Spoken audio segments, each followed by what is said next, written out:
ஒகேனக்கல் காவிரி ஆற்றிற்கு நீர்வரத்து குறைந்துள்ளது. தமிழக கர்நாடக காவிரி கரையோரங்களில் பெய்து வரும் மழையின் காரணமாக ஒகேனக்கல்லுக்கு நீர்வரத்து குறைவதும் அதிகரிப்பதுமாக இருந்து வருகிறது.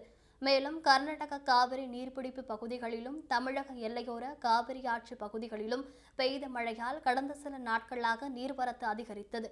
இருப்பினும் தற்போது தமிழக கர்நாடக எல்லை பகுதியான பிலிகுண்டுலுவில் நீர்வரத்து குறைந்துள்ளது.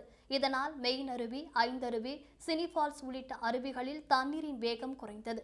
கடந்த 2 தினங்களுக்கு முன்னர் ஒகேனக்கல் காவிரி ஆற்றில் நீர்வரத்து 8000 கனஅடியாக இருந்தது.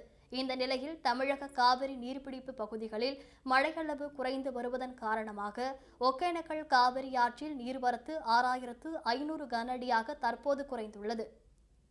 இதேபோல் மேட்டூர் அணைக்கு வரும் நீரின் அளவு இன்று காலை வினாடிக்கு 8342 கனஅடியாக குறைந்தது.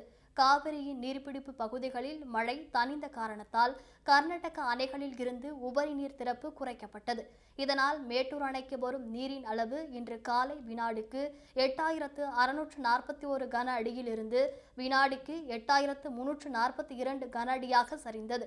அணையில் இருந்து காவிரி டெல்டா பாசனத்திற்கு நீர்மின் நிலையங்கள் வழியாக வினாடிக்கு 15000 கன அடி வீதமும், கிழக்கு மேற்கு கால்வாய் பாசனத்திற்கு மேல்மட்டம் மதகுகள் வழியாக வினாடிக்கு 800 கன அடி வீதமும் தண்ணீர் திறக்கப்பட்டு வருகிறது. அணையின் நீர்மட்டம் 119.18 அடியிலிருந்து 118.75 அடியாக சரிந்தது. நீர் இருப்பு 91.49 TMC உள்ளது.